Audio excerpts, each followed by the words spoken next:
Hello दोस्तों, स्वागत है आपका बोर्ड हैकर क्लास के अंदर। मैं आपका अपना आदिल भाई और आज मैं आपके लिए लेकर आ गया हूं Bihar board class 10th chemistry का पहले चैप्टर का पहला लेक्चर। इस चैप्टर के अंदर हम लोग बहुत सारे टॉपिक्स को कवर करेंगे, जैसे कि रासायनिक अभिक्रिया क्या है, रासायनिक अभिक्रिया में नया पदार्थ कैसे बनता है, रासायनिक अभिक्रिया के गुण, रासायनिक समीकरण के प्रकार और रासायनिक समीकरण को संतुलित कैसे करते हैं। इतने टॉपिक्स को इस वीडियो के अंदर हम कवर करेंगे। बहुत ही अच्छे तरीके से कनेक्ट होकर पढ़ना और चीजों को कनेक्ट करना, बहुत ही ज्यादा क्वेश्चंस आप एग्जाम के अंदर सॉल्व कर पाओगे, बना पाओगे। तो चलिए सबसे पहले समझते हैं कि रासायनिक अभिक्रिया क्या है। अपन लोग सबसे पहले समझेंगे कि रासायनिक अभिक्रिया क्या है। ओके, केमिकल रिएक्शन क्या है, तो समझो।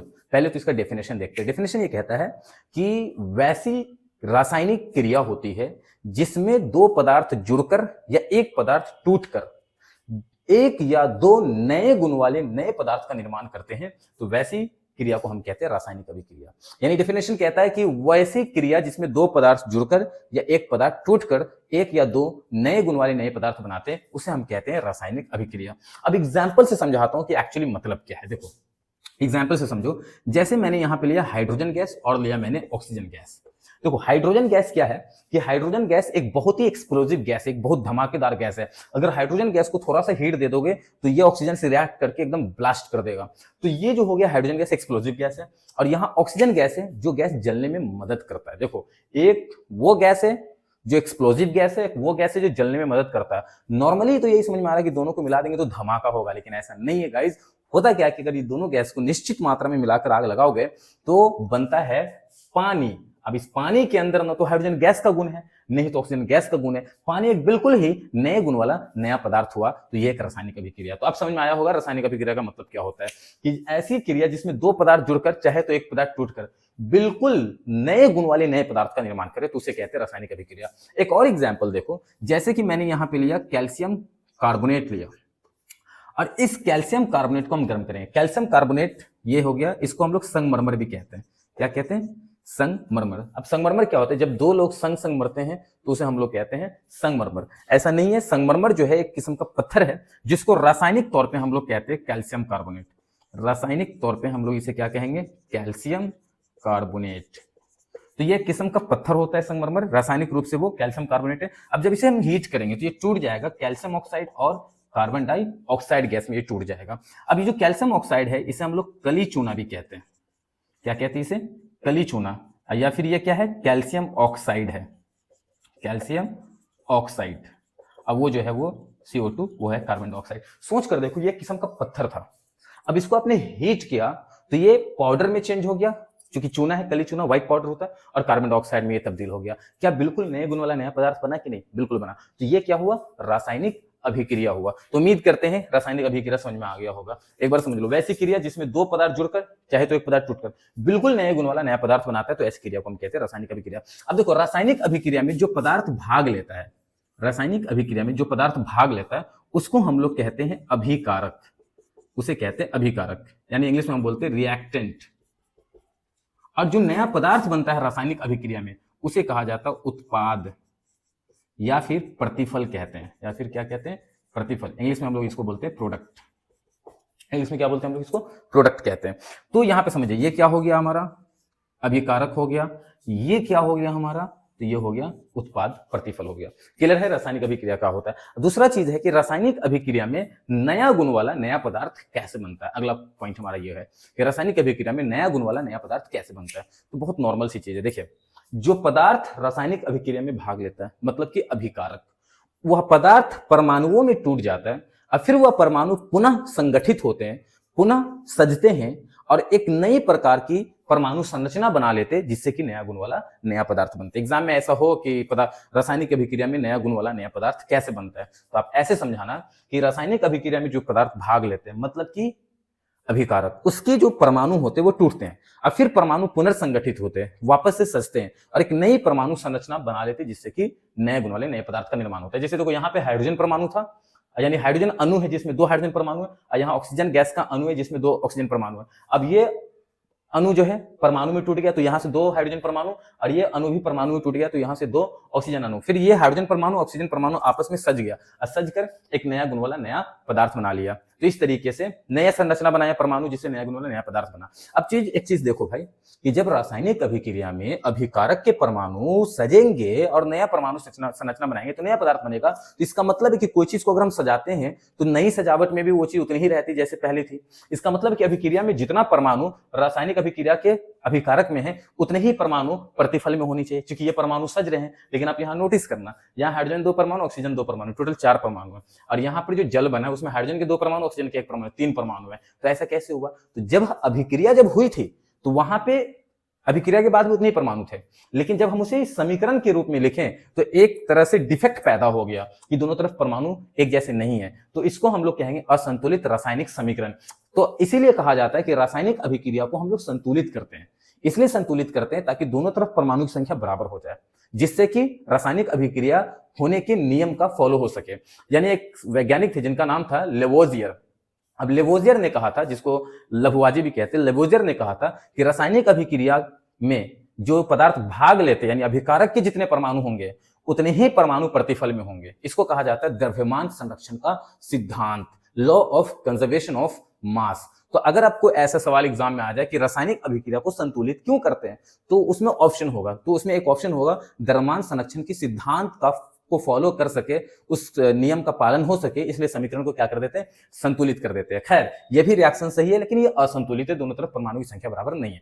तो अब ये समझ में आपको आ गया होगा कि रासायनिक अभिक्रिया में नया पदार्थ कैसे बनता है। अब अगला पॉइंट है कि रासायनिक अभिक्रिया के गुण क्या है। तो रासायनिक अभिक्रिया का पहला गुण समझिएगा कि रासायनिक अभिक्रिया में नए गुण वाले नए पदार्थ का निर्माण होता है। मतलब अभिकारक का गुण प्रतिफल का गुण बिल्कुल अलग होता है। पहला गुण, रासायनिक अभिक्रिया में अभिकारक का गुण और प्रतिफल का गुण बिल्कुल ही अलग होता है। एग्जाम्पल में आप ये दे देना, इसमें देखो एक्सप्लोजिव गैस है, जलने में मदद कर रहा है, नया पदार्थ बना पानी, अभिकारक का गुण प्रतिफल का गुण बिल्कुल ही अलग है। तो पहला तो ये गुण हो गया तुम्हारा। दूसरा जो गुण है, एक गुण हो गया ना कि अभिकारक का गुण प्रतिफल का गुण बिल्कुल ही अलग होता है। दूसरा गुण क्या है? अवस्था में परिवर्तन आता है, स्टेट्स में चेंज आता है। सामने ही आपके अभिक्रिया रखा हुआ है, देखो ये जो आपका अभिक्रिया है ये आपका गैस है, जो हाइड्रोजन है वो गैस के फॉर्म में और ऑक्सीजन भी है वो गैस के फॉर्म में। अब जो आपका वाटर बन गया वो लिक्विड फॉर्म में। तो बताओ रासायनिक अभिक्रिया के अंदर अवस्था में परिवर्तन आया कि नहीं आया? बिल्कुल आया। तो ये दूसरा हमारा रासायनिक अभिक्रिया का गुण हो गया। अब अगर एग्जाम में क्वेश्चन आता है तो आप एग्जाम्पल देकर लिखना, जैसे कि आप बोला अभिकारक और प्रतिफल का गुण बिल्कुल अलग होता है, ये एग्जाम्पल चिपका देना, लैंग्वेज में भी कह देना किसका क्या नेचर है। फिर अवस्था में परिवर्तन होता है, ये वाला अभिक्रिया दे देना और समझा देना कि कौन कौन फॉर्म में था और किस फॉर्म में नया पदार्थ आया। तीसरा क्या है अपने पास कि रासायनिक अभिक्रिया के अंदर रंग में परिवर्तन आता है। रासायनिक अभिक्रिया में किसमें परिवर्तन आता है? रंग में परिवर्तन आता है। अब आप बोलोगे इस सर ये रंग में परिवर्तन के लिए कौन सी एग्जाम्पल चिपकाया जाए? बहुत सिंपल सर, डेली लाइफ से एग्जाम्पल लेते हैं। क्या एग्जाम्पल लेंगे कि जो लोहा है वो सिल्वरी व्हाइट होता है, सफेद होता है, मतलब सिल्वर कलर का होता है। उस लोहे को जब हम वातावरण में छोड़ते हैं तो वातावरण के ऑक्सीजन गैस से और आर्द्रता से, आर्द्रता मतलब मॉइस्चर यानी पानी से, अभिक्रिया कर लेता है लोहा और अपने सतह पर भूरे रंग का पदार्थ बना लेता है, यानी जंग बना लेता है। तो इस अभिक्रिया में आपने क्या देखा कि रंग में परिवर्तन आ रहा है। यानी कि जब आप इस लोहा को छोड़िएगा वातावरण में तो वो ऑक्सीजन गैस से और जल से अभिक्रिया कर लेगा और वो बना लेगा आपको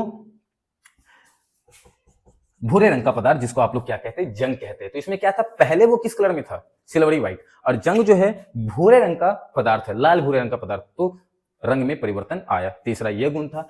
चौथा गुण है गैस का उत्सर्जन होना। रासायनिक अभिक्रिया में गैस निकलती है। अब आपको एक एग्जांपल के तौर पर अगर समझाऊं ना तो भाई वो एग्जांपल है कि जैसे एक बीकर ले लो, अब इस बीकर के अंदर में या फिर एक टेस्ट ट्यूब ले लिया, ठीक है, इस टेस्ट ट्यूब के अंदर अपन मान लेते कोई अम्ल रखते हैं, सपोज दैट कि मैंने रख दिया हाइड्रोक्लोरिक एसिड, हाइड्रोक्लोरिक अम्ल रख दिया, ठीक है।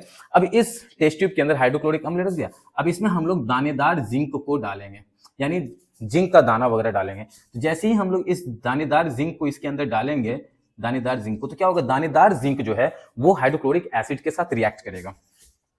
जो दानेदार जिंक है वो हाइड्रोक्लोरिक एसिड के साथ रिएक्ट करेगा तो बनाएगा ZnCl2 प्लस H2। तो आप क्या देखेंगे कि जैसे ही आप एक टेस्ट ट्यूब के अंदर एसिड लीजिए, कोई भी एसिड हो, हाइड्रोक्लोरिक एसिड हो चाहे तो सल्फ्यूरिक एसिड हो, और उस एसिड में दानेदार जिंक रख दो या कोई धातु, तो क्या होगा? दानेदार जिंक एसिड के साथ फटाफट रिएक्ट करेगा और बना लेगा जिंक क्लोराइड, यानी कि एक लवण है, और फिर यहां से आपको निकलेगा एक गैस, और जो गैस आपका है हाइड्रोजन गैस, और ये गर्म गैस होती है। ठीक है। तो ये वाला जो अभिक्रिया, इसे समझ में आता है कि रासायनिक अभिक्रिया में गैस का उत्सर्जन होता है। अब आपको एक और बात, रोचक बात बता देते हैं। जितने भी गवर्नमेंट स्कूल है और जितनी भी प्राइवेट स्कूल है, प्राइवेट स्कूल को देखिएगा कि वो प्रैक्टिकल कराने के नाम पर बस एक ही प्रैक्टिकल साल भर करवाती रहती है। बच्चों को हमेशा लैब में ले जाती है और क्या करती है, एक टेस्ट ट्यूब में कोई भी एसिड रख देता है, जैसे कि हाइड्रोक्लोरिक एसिड, और उसमें जिंक रख देता है। जिंक फटाफट एसिड से रिएक्ट करता है, वहां से हाइड्रोजन गैस निकलता है। और फिर माचिस की एक जलती हुई तिल्ली लेकर जाते हैं हाइड्रोजन गैस के पास, तो वो ब्लास्ट करता है हाइड्रोजन गैस, एक्सप्लोजन होता है वहां पर, जिससे कि वो बुझ जाता है, मैच स्टिक बुझ जाता है पॉप साउंड के साथ। साल भर प्राइवेट स्कूल यही वाला जो है प्रैक्टिकल कराता रहता है, और गवर्नमेंट स्कूल तो प्रैक्टिकल कराता ही नहीं है। गवर्नमेंट स्कूल का एक ही काम है, साल भर में एक बार बच्चे को लैब में ले जाना, लैब में ले जाकर टेस्ट ट्यूब में क्या करना, एसिड रख के और उसमें फिर जिंक डालकर उसके बीच अभिक्रिया होगा, वहां से हाइड्रोजन गैस होगा, ये दिखाकर भगा दिया जाता है। भाई ये हाल हो गया। तो आपको ये समझ में आ गया, रासायनिक अभिक्रिया में गैस का भी उत्सर्जन होता है। जैसे कि जिंक को हाइड्रोक्लोरिक एसिड के विलयन में डालेंगे तो जिंक क्लोराइड बनेगा और हाइड्रोजन गैस निकलेगा। अगला जो गुण है वो ये गुण है कि रासायनिक अभिक्रिया में टेम्परेचर, यानी रासायनिक अभिक्रिया में उष्मा या तो निकलेगी या तो उष्मा देना पड़ेगा। किसी रासायनिक अभिक्रिया में या तो उष्मा निकलेगी या तो उष्मा देना पड़ेगा। सबसे पहले उष्मा देना पड़ेगा, उसके लिए एक एग्जांपल समझ लो, वो ये है। देखो, जब संगमरमर को हमने गर्म किया तो कली चूना और कार्बन डाइऑक्साइड बना। अब यहाँ पे उष्मा तुमने दिया या उष्मा निकला? उष्मा आपने दिया है, तो ये वो अभिक्रिया जिसमें उष्मा दिया है। तो यानी रासायनिक अभिक्रिया में उष्मा का अवशोषण हो रहा है। ऐसा भी एक अभिक्रिया होगा, जैसे मान लो यहाँ पे हमने लिया कैल्शियम ऑक्साइड, यानी कि वही कली चूना जिसको आप कैल्शियम ऑक्साइड बोलते हैं, और इसको आप पानी में मिला दिया। ठीक, तो आपको जो बनेगा वो बनेगा CaOH होल ट्वाइस प्लस यहां से निकलेगा उष्मा। अब ये जो है आपका बूझा हुआ चूना कहलाता है। ये क्या कहलाता है? बूझा हुआ चूना, या इसको हम लोग कहते हैं कैल्शियम हाइड्रोक्साइड। इसे क्या कहते हैं अपन? कैल्शियम हाइड्रोक्साइड कहते हैं। ठीक है, अच्छे से समझना दोस्त, हाइड्रो ऑक्साइड कहते हैं इसको। ठीक है, तो ये है आपका कैल्शियम हाइड्रोक्साइड, ये बूझा हुआ चूना। अब प्लस उष्मा, मतलब कहने का क्या है कि कली चूना मतलब जो पाउडर आपने मार्केट से लाया, एक कली चूना मतलब व्हाइट पाउडर होता है, आप मार्केट से लाओ, उसको पानी में मिलाओ, तो पानी में अच्छे से मिला दोगे, कुछ समय छोड़ दोगे तो क्या होगा कि दूधिया कलर का विलयन बनेगा। वो विलयन है बुझा हुआ चूना, और देखिएगा विलयन काफी गर्म हो जाता है, मतलब वहां उष्मा भी निकलता है। तो बच्चों यहाँ पर यह समझ में आया कि रासायनिक अभिक्रिया के अंदर उष्मा या तो अवशोषित हो सकती है या तो उष्मा निकल सकती है। अच्छा, एक और क्रिएटिव पॉइंट बताता हूं, जिस रासायनिक अभिक्रिया में उष्मा का अवशोषण हो, यानी उष्मा देना पड़े, वो उष्मा शोषी अभिक्रिया हो कहलाती है। उष्मा अशोषी मतलब लेना, यानी जिस अभिक्रिया में आप उष्मा दिए हो वो उष्मा शोषी अभिक्रिया कहलाता है। और जिस अभिक्रिया में उष्मा निकला है उसको कहते हैं उष्मा क्षेपी अभिक्रिया। उष्मा और क्षेपी मतलब निकलना, उष्मा क्षेपी अभिक्रिया। जैसे ये अभिक्रिया है, ये देखो ये उष्मा क्षेपी अभिक्रिया। आगे हम लोग पढ़ेंगे अभिक्रिया के प्रकार, तो जब अभिक्रिया के प्रकार वाला लेक्चर आएगा उसमें डिटेल में अभिक्रिया के प्रकार को पढ़ेंगे, उष्मा क्षेपी अभिक्रिया को, उष्मा शोषी अभिक्रिया को, जितने भी टाइप ऑफ अभिक्रिया खतरनाक तरीके से पढ़ेंगे, और 2 लेक्चर में मात्र इस चैप्टर को कंप्लीट करेंगे। बहुत ही मजा आने वाला चैप्टर है। खैर, तो सारे गुण समझ में आ गया होगा। पहला गुण, रासायनिक अभिक्रिया में अभिकारक का गुण, प्रतिफल का गुण बिल्कुल अलग होता है। एग्जाम्पल में ये वाला दे देना, थोड़ा सा लैंग्वेज में लिख सकते हो। रासायनिक अभिक्रिया में अवस्था में परिवर्तन होता है, जैसे कि यहाँ देखो गैस गैस और लिक्विड बन गया। रासायनिक अभिक्रिया के अंदर रंग में परिवर्तन आता है, जिसमें कि आप कौन सा लोहा वाला एग्जाम्पल दे सकते हो जिसपे जंग लगता है। रासायनिक अभिक्रिया के अंदर आप क्या देखते हैं कि गैस का उत्सर्जन होता है, गैस निकलती है, जिसमें आप कौन सा एग्जाम्पल देना कि दानेदार जिंक को जब हम किसी टेस्ट ट्यूब में हाइड्रोक्लोरिक अम्ल के अंदर डालते हैं तो दानेदार जिंक हाइड्रोक्लोरिक एसिड के साथ अभिक्रिया करके जिंक क्लोराइड यानी कि एक तरह का लवण बना लेता है, और फिर वहां से हाइड्रोजन गैस निकलता है। हाइड्रोजन गैस की पहचान ऐसे करना है कि वहां पे जलती हुई माचिस की तीली ले जाइएगा, तो हाइड्रोजन गैस की एक्सप्लोजिव गैस है, तो वो फायर के कांटेक्ट में आकर एक्सप्लोज करेगा। एक्सप्लोजन होगा तो फायर बुझ जाएगा पॉप साउंड करके। क्यों? क्योंकि जैसे एक्सप्लोजन हुआ तो वहां से ऑक्सीजन गैस आसपास से हट गया। जब ऑक्सीजन गैस हट गया तो माचिस कि जलती हुई तिल्ली को ऑक्सीजन गैस नहीं मिला तो वो बुझ भी गया पॉप साउंड के साथ। तो इस तरह से हाइड्रोजन गैस की पहचान भी कर सकते हैं। ये भी हो गया। फिर से रासायनिक अभिक्रिया के अंदर क्या है कि उष्मा का या तो अवशोषण हो सकता है या तो उष्मा निकल सकती है। एक और गुण है कि रासायनिक अभिक्रिया के अंदर अवक्षेप का निर्माण होता है। रासायनिक अभिक्रिया के अंदर अवक्षेप का निर्माण होता है। अब आप बोलोगे कि सर ये अवक्षेप क्या है, तो मैं बताता हूं। अवक्षेप क्या होता है? जब कोई रासायनिक अभिक्रिया होती है और उसमें विलयन के अंदर एक अविलेय ठोस पदार्थ बन जाता है तो उसको अवक्षेप बोलते हैं। अविलेय मतलब अविलेय ठोस पदार्थ। जब रासायनिक अभिक्रिया में विलयन के अंदर अविलेय ठोस पदार्थ बने जो विलयन में मिलता नहीं है और पेंदी में बैठ जाता है, तो वैसे ठोस पदार्थ को हम लोग कहते हैं अवक्षेप। एग्जाम्पल देना है तो डे लाइफ से दीजिएगा कि जैसे दूध से दही बनता है, तो जब दही बनता है तो उसमें देखिएगा 2 पोर्शन होता है, एक पानी वाला पोर्शन होता है और एक थक्का थक्का सॉलिड वाला होता है। तो वो जो सॉलिड है उसको आप एक सेंस में अवक्षेप समझ सकते हैं। तो जब रासायनिक अभिक्रिया होती है तो किसी किसी अभिक्रिया में ऐसा देखा जाता है कि विलयन के अंदर लिक्विड फॉर्म भी रहता है और एक सॉलिड फॉर्म भी रहता है। जो सॉलिड फॉर्म वाला सब्सटेंस होता है उसको अवक्षेप कहते हैं। वो विलयन में क्या होता है कि बैठ नहीं पाता, मिल नहीं पाता, वो अविलेय रहता है। तो रासायनिक अभिक्रिया के बाद बना अविलेय ठोस पदार्थ अवक्षेप कहलाता है, और रासायनिक अभिक्रिया में अवक्षेप बनता है। जब हम लोग रासायनिक अभिक्रिया के प्रकार पढ़ेंगे, अवक्षेपन अभिक्रिया पढ़ेंगे, तो वहां पे एग्जाम्पल्स को भी कवर करेंगे। तो चलिए अब चलते हैं समझने रासायनिक समीकरण को। ओके दोस्तों, तो चलिए अब समझते हैं रासायनिक समीकरण यानी केमिकल इक्वेशन क्या होता है। तो देखो, किसी भी रासायनिक अभिक्रिया को दो तरीके से दर्शाया जा सकता है। एक संकेत और सूत्र में दर्शाया जा सकता है, और एक शब्दों में दर्शाया जा सकता है। लेकिन जब हम किसी रासायनिक अभिक्रिया को शब्दों में लिखते हैं तो बहुत सारी दिक्कतें आती है। एक तो लंबा टाइम ले लेता है, शब्दों में लिखेंगे, लंबा आपको वहां पे जगह ले लेता है, और ये भी नहीं पता चलता कि अभिकारक के जो पदार्थ है उसमें किसके कितने परमाणु हैं, और जो प्रतिफल बन रहे हैं उसमें किसके कितने परमाणु हैं। तो अभिक्रिया को शब्दों में लिखने से बहुत सारी दिक्कतें आ गई। तो क्या किया गया कि रासायनिक समीकरण का कॉन्सेप्ट लाया। इसमें क्या होता है कि जो अभिकारक होते हैं रासायनिक अभिक्रिया में, जो अभिकारक होते हैं उसको संकेत और सूत्र में लिखा जाता है। इसमें लिखा जाता है संकेत या सूत्र में लिखा जाता है। और फिर जो प्रतिफल होते हैं उस प्रतिफल को भी संकेत या फिर सूत्र में लिखा जाता है, और इन दोनों के बीच में तीर का चिन्ह लगाया जाता है जो बताता है कि अभिक्रिया हो रही है। तो इस तरह से अभिक्रिया को दर्शाना कहलाता है रासायनिक समीकरण। तो आप ऐसे लिख सकते हैं कि जब रासायनिक अभिक्रिया में भाग लेने वाले पदार्थ अभिकारक को एवं प्रतिफल को दोनों को संकेत और सूत्र में दिखाते हैं, और बीच में लगाते तीर का चिन्ह जो बताता है कि अभिक्रिया हो रही है। तो इस प्रकार से अभिक्रिया को दर्शाना क्या कहलाता है? रासायनिक समीकरण। जैसे एग्जाम्पल के तौर पे अगर देखें तो यहाँ पे मैंने लिख दिया जिंक, अब प्लस यहाँ पे लिख दिया हाइड्रोक्लोरिक अम्ल। क्या लिख दिया? हाइड्रोक्लोरिक अम्ल लिख दिया। ओके, अब यहां पर बन गया आपको जिंक क्लोराइड। क्या बन गया? जिंक क्लोराइड, और प्लस बन गया हाइड्रोजन गैस। अब बताओ भाई, हाइड्रोजन गैस कितना ज्यादा स्पेस लिया, कितना ज्यादा टाइम लिया, और पता भी नहीं चल रहा कि इसके कितने परमाणु क्या है वगैरह। इसलिए आप क्या करना है कि ये जो आपका अभिकारक इसको संकेत और सूत्र में लिखेंगे। जैसे जिंक का संकेत ले लिया Zn, हाइड्रोक्लोरिक अम्ल का सूत्र ले लिया HCl, और इसके बीच अभिक्रिया होगी तो अभिक्रिया के बाद ये इसके साथ आकर ZnCl2 बना लेगा, है ना, जिंक क्लोराइड, और प्लस बना लेगा आपको हाइड्रोजन गैस। अब बताओ, ऐसे में स्पेस भी बचेगा, टाइम भी बचेगा, पता भी चलेगा कि किस पदार्थ के कितने परमाणु हैं। जैसे यहाँ पे जिंक का एक परमाणु है, हाइड्रोजन का एक परमाणु, क्लोरीन का एक परमाणु। पदार्थ नया पदार्थ में जिंक का एक परमाणु है, क्लोरीन का 2 परमाणु है, हाइड्रोजन का 2 परमाणु, जिससे बहुत सारा इंफॉर्मेशन भी मिल जाता है। समझे कि नहीं? तो इस तरह से जब उन्हें लिखा तो ये रासायनिक समीकरण है। अब जैसे कि यहाँ पे देख लो, carbon plus oxygen gas arrow carbon dioxide, अब देखो यहाँ पे टाइम भी लगा, स्पेस भी लगा, और पता भी नहीं चला कि किस पदार्थ के कितने परमाणु हैं। तो इस तरह से हम अभिक्रिया को नहीं दिखाएंगे। कार्बन का C ले लेते हैं, ऑक्सीजन गैस का O2 ले लेते हैं, और कार्बन डाइऑक्साइड का CO2। तो ये भी रासायनिक समीकरण। तो ये समझ में आ गया। और रासायनिक समीकरण क्या है? अब रासायनिक समीकरण के 2 प्रकार होते हैं। एक होता है संतुलित रासायनिक समीकरण,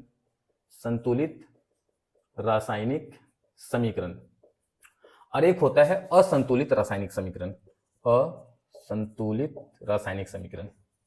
ठीक है, असंतुलित रासायनिक समीकरण होता है। तो समीकरण के 2 प्रकार होते हैं, संतुलित रासायनिक समीकरण, असंतुलित रासायनिक समीकरण, balanced chemical equation, unbalanced chemical equation. तो देखते हैं, देखो अगर हमसे पूछ दिया जाए, हालांकि एग्जाम में क्वेश्चन भी बनता है, संतुलित रासायनिक समीकरण क्या है, तो हम लिखेंगे वैसा रासायनिक समीकरण जिसमें अभिकारक के परमाणु और प्रतिफल के परमाणु बराबर होते हैं, वो होता है संतुलित रासायनिक समीकरण। और जिस रासायनिक समीकरण में अभिकारक के परमाणु और प्रतिफल के परमाणु बराबर नहीं होते, वो होता है असंतुलित रासायनिक समीकरण। एग्जाम्पल के तौर पे देखो, C+O2 CO2, देखो अभिकारक में कितने परमाणु? 1 कार्बन 2 ऑक्सीजन 3 परमाणु है। प्रतिफल में कितने परमाणु? 1 कार्बन 2 ऑक्सीजन 3 परमाणु। यानी अभिकारक के परमाणु और प्रतिफल के परमाणु बराबर हैं, तो ये हो गया संतुलित रासायनिक समीकरण। लेकिन अब यहाँ पे देखिएगा, सोडियम प्लस ऑक्सीजन गैस बन गया सोडियम ऑक्साइड। अब देखिए, सोडियम का 1 परमाणु है यहाँ पे सोडियम का 2 परमाणु है। सोडियम दोनों तरफ असंतुलित है। ऑक्सीजन का 2 परमाणु, ऑक्सीजन का 1 परमाणु। क्या दोनों तरफ परमाणु की संख्या बराबर है ना? है? नहीं है। इधर जितना सोडियम है उधर भी उतना ही सोडियम होना चाहिए, इधर जितना ऑक्सीजन उधर भी उतना ही ऑक्सीजन होना चाहिए, लेकिन नहीं है ना। तो दोनों तरफ परमाणु की संख्या बराबर नहीं है, इधर 1 सोडियम उधर 2 सोडियम, इधर 2 ऑक्सीजन उधर 1 ऑक्सीजन। तो ये हुआ असंतुलित रासायनिक समीकरण। जैसे कि अगर अपन यहाँ पे लेते हैं Zn plus HCl, ZnCl2 plus H2। अब देखो ये असंतुलित रासायनिक समीकरण क्यों? क्योंकि यहाँ पे सभी परमाणु बराबर नहीं। जिंक का 1 परमाणु, चलो ठीक है। क्लोरीन 1 परमाणु, क्लोरीन 2 परमाणु, अलग अलग है। हाइड्रोजन 1 परमाणु, हाइड्रोजन 2 परमाणु, अलग अलग है, तो दोनों तरफ परमाणुओं की संख्या सेम नहीं है, तो ये हुआ असंतुलित रासायनिक समीकरण। उम्मीद करता हूं कि रासायनिक समीकरण क्या है समझ में आया होगा, संतुलित रासायनिक समीकरण, असंतुलित रासायनिक समीकरण। तो रासायनिक समीकरण को डिफाइन ऐसे करना कि जब किसी रासायनिक अभिक्रिया में भाग लेने वाले पदार्थ को संकेत एवं सूत्र में दिखाते हैं और प्रतिफल को संकेत और सूत्र में दिखाते हैं और उनके बीच में तीर का चिन्ह लगाते हैं जो बताता है कि अभिक्रिया हो रही है, तो इस विधि को कहा जाता है, इस तरीके से अभिक्रिया को दिखाना कहा जाता है रासायनिक समीकरण। जब रासायनिक समीकरण में अभिकारक और प्रतिफल के परमाणु बराबर हो तो संतुलित रासायनिक समीकरण, जब रासायनिक समीकरण में अभिकारक और प्रतिफल के परमाणु अलग हो तो असंतुलित रासायनिक समीकरण। तो चलिए अब सीखते हैं रासायनिक अभिक्रिया को संतुलित कैसे करते हैं। चलिए स्टार्ट करते हैं। ओके दोस्तों, तो चलिए अब हम लोग शुरू करते हैं ये समझना कि रासायनिक समीकरण को संतुलित कैसे करते हैं। देखो, रासायनिक समीकरण को संतुलित करने के बहुत सारे तरीके हैं, लेकिन जो हमें 10th लेवल पे तरीका पढ़ना है उसका नाम है अनुमान विधि, यानी हिट एंड ट्रायल मेथड। तो हमारा टॉपिक है समीकरण को संतुलित करना। क्या टॉपिक है? समीकरण को संतुलित करना। ओके, संतुलित करना। और किस मेथड से करेंगे? अनुमान विधि से। अब यह अनुमान विधि से कैसे करेंगे, एग्जाम्पल समझो। जैसे एग्जाम्पल में मैंने लिया Na प्लस O2 Na2O, यह हमारे पास एक समीकरण है। मैं इसको वापस से लिखता हूं, ठीक है। अब ये हमारे पास रासायनिक समीकरण, इसको संतुलित करना। सबसे पहले आपको ये देखनी है कि किस तरफ किस परमाणु के कितने परमाणु हैं। जैसे इधर सोडियम का एक परमाणु, इधर सोडियम का 2 परमाणु, इधर ऑक्सीजन का 2 परमाणु, इधर ऑक्सीजन का 1 परमाणु। अब आपको क्या करना है कि अपने हिसाब से किसी नंबर से गुना करके दोनों तरफ परमाणु बराबर करनी है। जैसे कि अगर इधर सोडियम 2 है तो इधर भी आप चाहोगे तो सोडियम 2 कर देना। तो उसके लिए क्या करना, 2 से मल्टीप्लाई कर दोगे। एक सोडियम तो ऑलरेडी है, 2 से मल्टीप्लाई करोगे तो 2 सोडियम, तो दोनों तरफ सोडियम बराबर हो जाएगा। फिर ऑक्सीजन कितना है? 2, तो आपको इधर ऑक्सीजन को मल्टीप्लाई करना पड़ेगा 2 से, तो 2 इधर ऑक्सीजन हो जाएगा, दोनों तरफ परमाणु बराबर होंगे। लेकिन कंडीशन है कि यहाँ सोडियम के लिए 2 से मल्टीप्लाई करोगे, यहाँ ऑक्सीजन के लिए 2 से यहाँ बीच में मल्टीप्लाई नहीं कर सकते हो, फिर यहां नीचे में 2 नहीं लगा सकते हो। जब भी किसी संख्या से परमाणु को बराबर करने के लिए आपको मल्टीप्लाई करना पड़ेगा, आप फ्रंट पे ही नंबर लगा सकते हैं। अगर यहां आपने फ्रंट पे लगाया 2 तो मतलब सिर्फ सोडियम में गुना होगा, लेकिन यहां पे 2 लगा दिया तो इसका मतलब है कि सोडियम में भी गुना होगा और ऑक्सीजन में भी गुना होगा। बीच में और नीचे में लगाने का रूल ही नहीं है। तो चलिए मान लेते हैं कि यहाँ पे कंडीशन बनाते हैं, पहले किसको हम बराबर करें। आपको एक एक करके सब परमाणु को बराबर करनी है, लेकिन स्टार्ट करना कि पहले किसी एक परमाणु को बराबर कर दें फिर दूसरी परमाणु को बराबर करें। तो जैसे मान लो कि पहले अपन सोडियम को बराबर करते हैं, ठीक है। तो यहाँ पे सोडियम 2 है तो इधर भी सोडियम होना चाहिए 2। तो चलो ठीक है, मैंने यहाँ पे 2 लगा दिया, सोडियम दोनों तरफ बराबर हो गया। अब ऑक्सीजन को बराबर करना है, तो इधर ऑक्सीजन 2 है तो इधर भी 2 होना चाहिए, लेकिन है 1 तो 2 से गुना कर देंगे। अब हमारे पास क्या लॉजिक है कि हम 2 से फ्रंट पर ही गुना कर सकते हैं। अब फ्रंट पर से 2 से गुना करेंगे तो सब में गुना माना जाएगा। तो अब यहाँ पे सोडियम 2 था तो 2 दूना 4। अब यहाँ पे सोडियम हो गया 4, जबकि इधर सोडियम है 2, और ऑक्सीजन यहां हो गया 2, तो ऑक्सीजन तो संतुलित हो गया कि 2 ऑक्सीजन हो गया, लेकिन सोडियम 4 हो गया। अब सोडियम असंतुलित हो गया। अब सोडियम क्या हो गया? असंतुलित। तो क्या करेंगे अपन कि अगर यहां पे हम चाहे तो मतलब अगर आप पहले सोडियम को संतुलित कर रहे हो 2-2, ठीक है, ऑक्सीजन को जब संतुलित करने जा रहे हैं तो सोडियम असंतुलित हो रहा है, तो क्या कीजिए, पहले ऑक्सीजन को संतुलित कर दीजिए। कैसे? यहाँ पे 2 ऑक्सीजन है तो आपने यहाँ 2 लगा दिया, तो 2 एकम 2 ऑक्सीजन हो गया। अब सोडियम देखो, सोडियम को संतुलित करते, इधर सोडियम कितना हो गया, 2 दूना 4, तो इधर भी लगा दो 4, सोडियम हो गया 4, और इस तरीके से ये समीकरण हो गया संतुलित। तो उम्मीद करता हूं कि समीकरण को संतुलित करने के लिए तुम्हें क्या करना होगा कि एक एक करके जो जो परमाणु अलग होंगे उसको तुम संतुलित करना, और इस तरह से सारे परमाणु क्या हो जाएंगे, संतुलित हो जाएंगे और समीकरण संतुलित हो जाएगा। जैसे देखना, पहले सोडियम को बैलेंस किया था तो क्या हो गया था, पहले ऑक्सीजन को बैलेंस किया था तो सोडियम अनबैलेंस हो गया था। तो क्या किया हम लोगों ने कि पहले हम लोगों ने क्या किया था कि सोडियम को बैलेंस किया था, फिर ऑक्सीजन को करने गया बैलेंस तो सोडियम में अनबैलेंस हो गया था। तो खैर, अब चलते हम लोग अगला एग्जाम्पल लेते हैं, जैसे कि Mg plus O2 arrow MgO। फिर से मैं समीकरण लिखता हूं, Mg plus O2 arrow MgO। ये हमारा क्वेश्चन है, इसे हम यहाँ पे संतुलित करेंगे। देखो, मैग्नीशियम 1 मैग्नीशियम 1, मैग्नीशियम तो दोनों तरफ संतुलित है, ऑक्सीजन 2 ऑक्सीजन 1, ऑक्सीजन असंतुलित है, तो जो अलग अलग है उसको बराबर कीजिए। अब अलग अलग यहाँ पे ऑक्सीजन है तो ऑक्सीजन को बराबर करना होगा। यहाँ पे ऑक्सीजन कितनी है, 2, तो इधर भी होनी चाहिए ऑक्सीजन 2। अब दोनों तरफ 2 ऑक्सीजन बनाना है तो तुम बीच में तो 2 नहीं लगा सकते हो, नीचे में तो 2 नहीं लगा सकते हो, आपको 2 लगाना पड़ेगा फ्रंट में। अब फ्रंट में जब 2 लगाइएगा तो सब में गुना माना जाएगा। चलो ना भाई, मुद्दा बना लिया कि ऑक्सीजन को संतुलित करेंगे तो ऑक्सीजन को संतुलित करते हैं। अब बाद में देखेंगे कि कोई मसला, कोई कचरा होगा तो उसको ठीक किया जाएगा। तो चलो पहले अपन ऑक्सीजन को संतुलित करते हैं। Na2 है तो Na भी 2 लगा दिया फ्रंट पे। अब देखो, 1 ऑक्सीजन था, 2 एकम 2 ऑक्सीजन, तो देखो ऑक्सीजन दोनों तरफ संतुलित हो गया, 2 एकम 2 ऑक्सीजन और 2 ऑक्सीजन।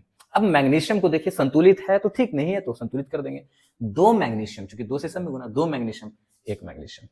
अब तुम्हारे दिमाग में समझ में आ गया होगा कि इनने भी 2 लगा देते, 2 मैग्नीशियम। देखो 2 मैग्नीशियम 2 मैग्नीशियम, 2 ऑक्सीजन 2 ऑक्सीजन, संतुलित हो गया। अब तुम पकड़ लियो दोस्त, अब तुम रुकने वाले नहीं हो, अब तुम सब बना डालोगे दोस्त। Fe plus H2O arrow Fe3O4 plus H2। अब ते रुकने वाला नहीं है दोस्त। फिर से मैं समीकरण को लिख लेता हूँ, Fe plus H2O arrow Fe3O4 plus H2। चलो अब समीकरण को संतुलित करते। देखो अनबैलेंस कौन है पहले से चेक करो। ऑक्सीजन 1, ऑक्सीजन 4, ऑक्सीजन अनबैलेंस है। हाइड्रोजन 2, हाइड्रोजन 2, हाइड्रोजन बैलेंस्ड है। लोहा 3, लोहा 1, लोहा अनबैलेंस है। पहले किसको बैलेंस करोगे ये सोच लो। किसी एक को पहले बैलेंस करो, फिर धीरे धीरे सबको बैलेंस करना। मेरा सोचना है कि मैं पहले लोहा को बैलेंस कर देता हूँ, आयरन को Fe को बैलेंस कर देता हूँ। चलो ठीक है, Fe3 है तो इनने 3 से गुना मारा, Fe3 हो गया। तो दोनों तरफ लोहे के परमाणु तो बराबर हो गए। अब चलो हाइड्रोजन के परमाणु तो ऑलरेडी बराबर है, ऑक्सीजन को बराबर करते हैं। अब ऑक्सीजन को बराबर करेंगे तो ऑक्सीजन इधर 4 है तो यहाँ 4 से गुना करना पड़ेगा। तो देखो ऑक्सीजन को यहाँ पे बैलेंस, पहले लोहा बैलेंस हो गया 3 और 3, अब ऑक्सीजन जा रहा हूँ तो 4, 1 ऑक्सीजन यहाँ था, ठीक है, तो 4 एकम 4 ऑक्सीजन, 4 ऑक्सीजन। अब हाइड्रोजन को बैलेंस करते, पहले लोहा बैलेंस हो गया 3 3, फिर ऑक्सीजन बैलेंस 4 था, यहाँ 4 लगा दिया। अब हाइड्रोजन बैलेंस, तो हाइड्रोजन यहाँ 2 है और यहाँ 4 दूना 8, वाओ 8 हाइड्रोजन 2 हाइड्रोजन, तो इनने भी 4 लगा देते हैं और इनने भी 4 दूना 8 हाइड्रोजन। ये भी समीकरण क्या हो गया, संतुलित हो गया। आइडिया लग रहा है ना दोस्त कि समीकरण को संतुलित कैसे करेंगे। बहुत नॉर्मल चीज है, बहुत बेसिक चीज है, बहुत इंपॉर्टेंट चीज है। आई थिंक कि तुम्हें ये बहुत ही अच्छे तरीके से समझ में आ रहा होगा, ठीक है। अब इसी तरीके से अपन देखते हैं इस वाले समीकरण को, ठीक है, इसको भी देखेंगे, इसको भी देखेंगे, दिक्कत नहीं है। लेकिन अब ये समीकरण पे मार्क हो गया तो इसको लिख लेते हैं, Zn plus H2SO4 ZnSO4 plus H2। देखो इसमें देखो पहले कौन कौन परमाणु बराबर कौन अलग है। Zn बैलेंस है, हाइड्रोजन के 2 परमाणु, हाइड्रोजन के 2 परमाणु बैलेंस है। SO सल्फर का 1 परमाणु, सल्फर का 1 परमाणु, ऑक्सीजन का 4 परमाणु, ऑक्सीजन का 4 परमाणु, दोनों तरफ सभी परमाणुओं की संख्या बराबर है, ऑलरेडी संतुलित है, पहले से संतुलित है, पहले से संतुलित है। यह समीकरण आपको पहले से संतुलित है। अब चलते हैं अगले समीकरण की तरफ। जैसे हम लोग यहां पे लेते हैं इस वाले एग्जाम्पल को, N2 plus H2 arrow NH3। तो अब इसको बैलेंस करने के लिए फिर से मैं इक्वेशन लिखूंगा, N2 plus H2 arrow NH3। चलो पहले किसी एक को तो तुम्हें बैलेंस करना पड़ेगा। किसको बैलेंस करोगे, हाइड्रोजन 2 हाइड्रोजन 3, नाइट्रोजन 2 नाइट्रोजन 1। पहले किसको बैलेंस करोगे, नाइट्रोजन को कर दे। नाइट्रोजन के 2 परमाणु, नाइट्रोजन का 1 परमाणु, यहाँ 2 लगा दिया, नाइट्रोजन का 2 परमाणु। नाइट्रोजन देखो दोनों तरफ बराबर हो, लेकिन अब हाइड्रोजन को बैलेंस करना पड़ेगा। हाइड्रोजन के 2 परमाणु, लेकिन यहाँ 2 लगाया था तो 2 से तो सब में गुना होता है, और हाइड्रोजन का यहाँ पे 3 दूना 6 परमाणु।